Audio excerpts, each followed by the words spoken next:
I'm Dave Congleton. We're live. We're local. This is Hometown Radio. We're with you weekday afternoons from 3:05 to 7 o'clock right here on KVEC. Always good to be in conversation with Debbie Peterson, our former mayor of Grover Beach turned author and local government watchdog. We want to get the very latest about what's been happening down in Grover. She joins us now. Debbie, good afternoon. Good afternoon, Dave. Thanks for being with us. Thanks for all that you do. And it looks like you're official now. You have an actual name for your group? We do. It's Grover H2O. All right.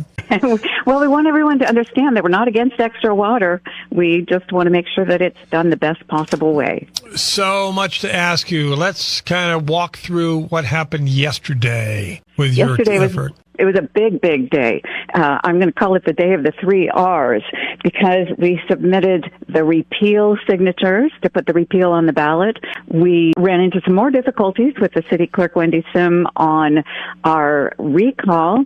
And we got a $96,000 refund for the citizens of Grover Beach who have been overcharged. Well, let's walk through those one by one. What was the first R? The first R is the repeal. And 2 weeks ago, we set about getting signatures on the initiative to put a repeal of the December 11th water and sewer rate increase on the ballot.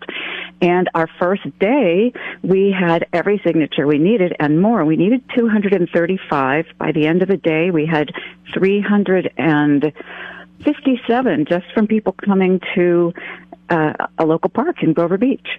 And so we thought, well, hey, let's just go ahead. Let's give more people an opportunity to weigh in. Let's go for 1,000. And within that 2 weeks, we actually ended up with 1,116, I believe. A few of them didn't actually get in time, but we did submit 1,085 to the city clerk yesterday. How many did you need? How many did you need? We needed 235. So got 4.6 times that amount, almost 5 times that amount. We had 6 months to collect it. We got it in 2 weeks. So 5 months early, 5 times what we needed. All right. That's the first R. What's the second R? Recall, and we've been going back and forth with the city clerk. The city clerk gets to decide if the design of our petition, our formal petition for the recall, is okay per the state. And we've done everything she's asked us to do. She had 10 days to review it and came back and gave us a few typographical types of things that we corrected and then turned it back in. She got another 10 days and she came back and made some demands. And she seems to be saying that, well, rather than having somebody else sue because this isn't true, I'll just tell you can't do it. And, but that was after she'd already had her 10 days to review, and she didn't say anything in the first 10 days. And the second 10 days, we didn't change anything apart from what she asked us to. So we're running into some difficulties with elected officials saying that what we're saying is not true, and we stand by what we've said, and we're not willing to amend what 153 people signed and said they agree with. All right, and the third R sounds like some good news. Yeah, refund. Along with this whole process, Lauren Westfall, who's a retiree in Grover Beach, started auditing her water bills, and she realized that since 2021, she had been overcharged every single time there was a rate increase because they were starting a month to 2 months before they were scheduled to begin. So she took a look at what the city council did with the rate increase from December 11th, and lo and behold, North Grover residents were charged starting December 8th when the council didn't even make their decision until December 11th. So she would not let go of that. She stayed on it and circulated it, and we circulated it. And at the not last night's city council meeting, the one before that, the city council agreed to agendize it. And at last night's city council meeting, they agreed to refund $96,000 to the people of Grover Beach. Amazing. Debbie Peterson checks in. So at the bottom line, Debbie, is last night the recall notices were served? We served them yesterday afternoon. We went in. There were 4 of us who were able to get free. Met at City Hall at 1:30, 1:40, and asked if we could see the city clerk. At 1:45, we'd heard nothing, so we asked what was going on. Oh, she didn't know, so we waited till 2 o'clock, and we'd heard nothing, and she didn't know what was going on, so we waited another 15 minutes, and finally the deputy, she didn't identify herself. We had to figure out who she was, and she finally admitted upon questioning that she was the deputy city clerk. Said, well, no, she couldn't really accept what we had to give her because we wanted her to validate the count that we'd turned in, and we'd made it very simple. It was a pretty quick process. It would have taken her maybe 15 minutes. She wouldn't do that, but the city clerk was out to lunch, and she'd be back in 15 minutes. So we said, okay, we'll wait another 15 minutes. It's only been an hour. And so we waited another 15 minutes and didn't hear anything. So by that time, I went up to the counter and said, this is unbelievably rude that we asked to see the city clerk, and nobody says anything to us about anything that's going on unless we come up and badger you. And so she had to walk back to the city clerk's office and find out what was going on. And finally, after an hour and a half, the city clerk came out, and she refused to count what we had brought in. And so we were left with nothing to do but just film and go through how we'd come up with the numbers we had and explain it, and had to leave all of the original documents with her, with no validation of how many we'd actually turned in. So allow me to ask the question then, how do you know you accomplished what you set out to do if you just had to leave everything with her? Well, that was the question she asked her, and she said, well, you're filming it, aren't you? And so on the film, I actually went through the process of how we came up with it, and how many were in each batch, and that was the best we could do. And we do, of course, have copies of it in an Excel spreadsheet. Okay. I'd like to follow up on that, Debbie, by circling back. You talked about this the last time, but it bears repeating because I think it goes to tone and intent on the part of some city staff, city officials. What happened on December 11th in terms of how the meeting was set up? Well, on December 11th, the city council room will hold 103 people, but they had only set out 38 seats, and they barricaded the council behind numerous very large tables that ostensibly were used to count the ballots, but they only used one of about 4 or 5 of them. And so only 38 people could sit. And so as people were arriving at the meeting, they were told, you can't come in, there's no room. And so they would stand in the hallway, and they were told when they were standing in the hallway, you have to leave, you're blocking the hall, no one can get through. And most people were seniors who were left standing outside in the dark, in the cold, watching the meeting through the glass doors on the monitor. The sound was echoing, so it was very difficult to hear what was going on. Whose decision would that have been? That would have been the city manager, I'm sure. We asked the police I said, why, you can seat 103, why are you only letting 38 people in? And they said, that's how we're doing it tonight. And on the Stolberg text line, Grover Beach, with the tremendous leadership of Debbie Peterson, is the epitome of democracy in action. Congratulations to all those who have stepped up to get educated on the issues, and best of luck in your efforts. Comment on that, Debbie.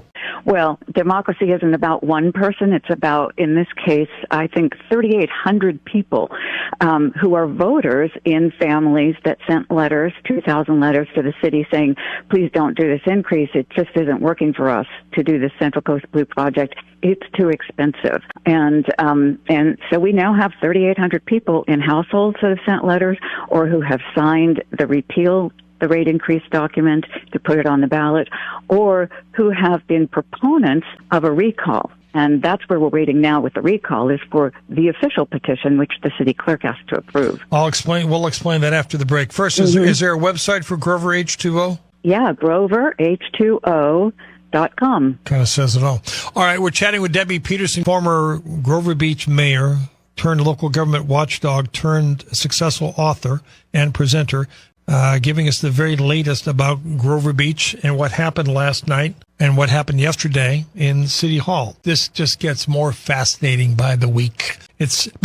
When you were mayor, you've been on both sides of this, Debbie. You get what the city is trying to do, right? They're trying to slow walk you. Oh, yeah. I think there's no doubt about that. Every time they've had to respond to anything we've sent in, they've waited literally until 5 o'clock on the day of the deadline. Well, no, I have to give it to them. They waited till 5 minutes to 5 the first time. The next two, as far as the recall was concerned, they waited until 5 o'clock before they responded. And so, yeah, and they took their 10 days. They looked at what they needed to on the first round.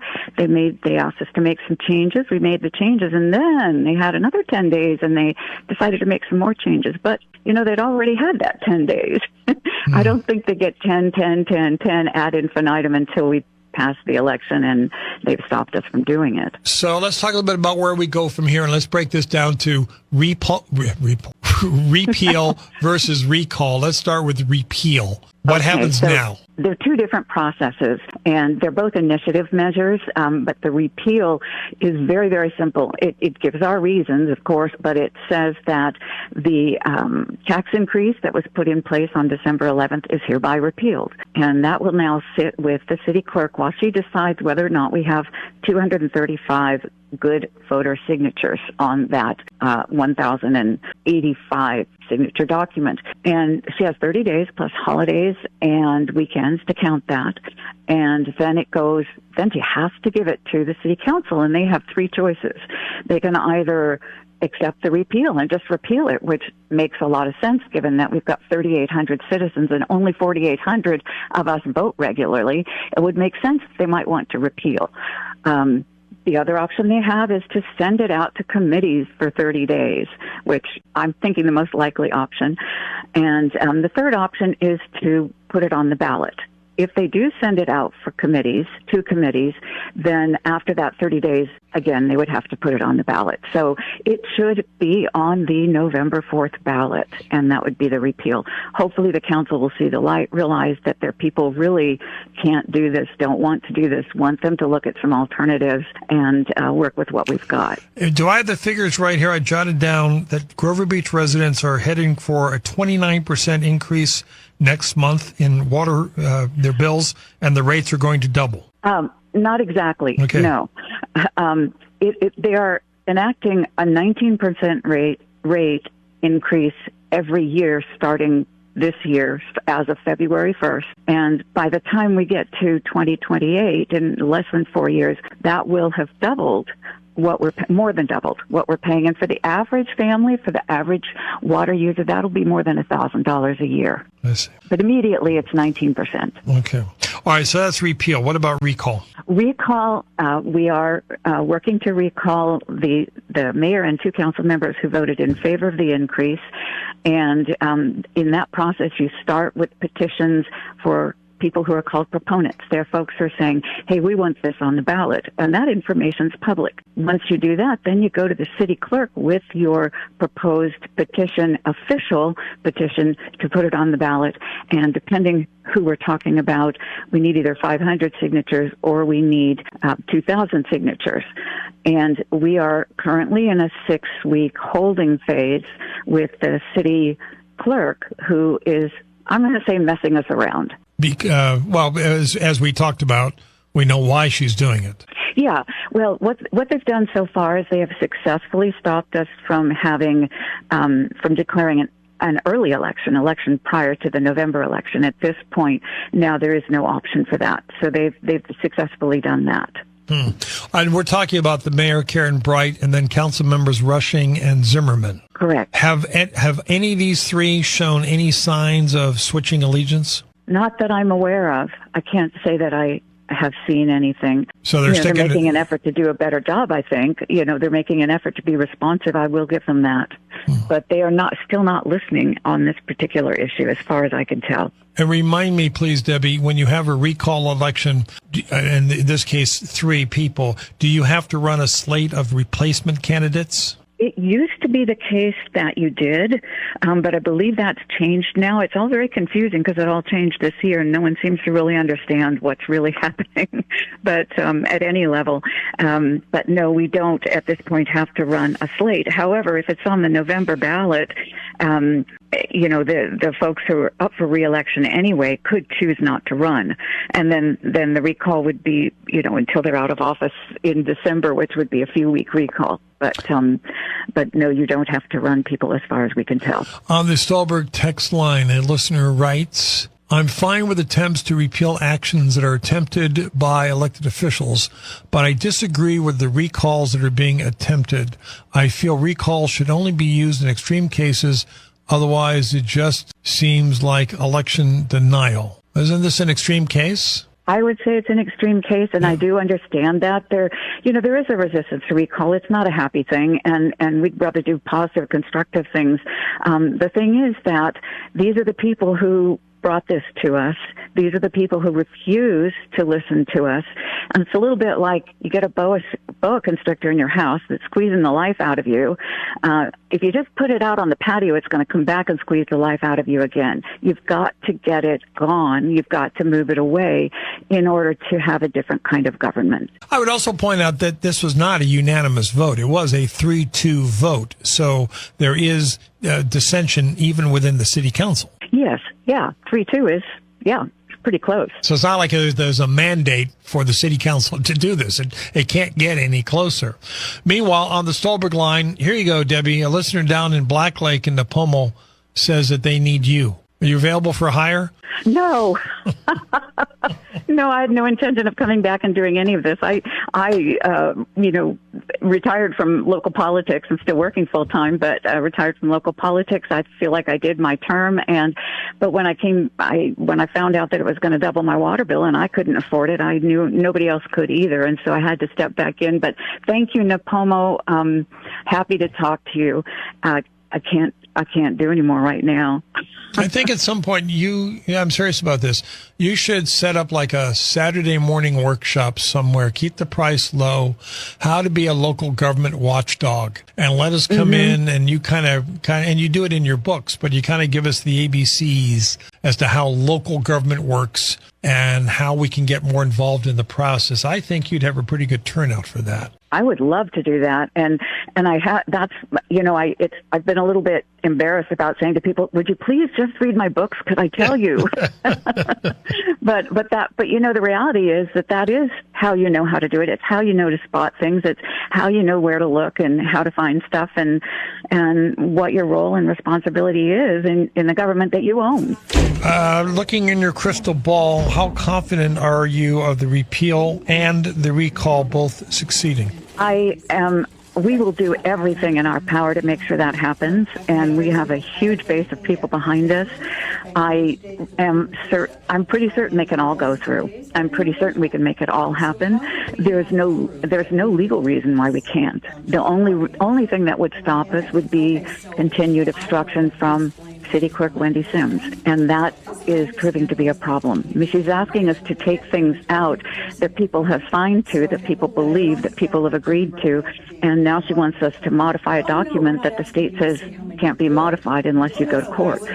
So, they're playing some pretty nasty games with the people of Grover Beach. But you're prepared to go to court, and that's just going to cost the city money they don't have. They don't sell that much cannabis. No, not anymore. No. We haven't decided about going to court or anything like that. We're in the process of taking legal advice on this at this point. Danny from Grover Beach is checking in on the Stolberg line. Hey, Danny, she writes, "Thank you, Debbie!" ! Thank you, Danny. Yeah. Is there an organized effort to support the three? You mean to support the recall? No, to support Bright, Rushing, and Zimmerman. Do they have, because obviously... Oh, I see what you're saying. I don't know. I haven't heard of anything. They have their support. They have their supporters, I imagine. Of course. Sure. Yeah. But they're not as organized as you are. Well, no, and I think they're really outnumbered. What do you base that on? Well, 2,000 households sent in letters. Of those 2,000 households contain 3,800 voters. We've got 1,000 signatures, and they're not all from those 3,800. 400 of them are totally unrelated. And then we've got the 153 signatures on the recall. So we have really a huge base, 3,800 people who have taken some form of action, 3,800 voters. There's more who don't vote, who've taken action, who've taken some form of action to be able to make some change here. I've got a minute left. I should have asked this earlier, but just to clarify, is the goal to remove Grover completely from the Central Coast Blue Project? I don't know if it can be. I don't know if the project can be resurrected, certainly in the form that it is currently, but the goal really is to make sure that we use our resources wisely, that we look at the options, that we consider not just drought, but when we consider plenty. And at this point, we feel like there's so much money being thrown at one project that it leaves us high and dry for anything else that might be more effective, more constructive, and none of it's been looked at since 2016. By the way, how do people find any number of your books? Amazon. And go for the Integrity 101 series, Debbie Peterson. Debbie, always a pleasure. Thank you for your time and for what you're doing. I got 20 seconds for a final thought. Go to your city council meetings. Go to your district meetings. Pay attention. It's your money. You'll spend a lot in your lifetime. Make sure that it gets used wisely. Here, here. All right, Debbie, thank you. We will talk again.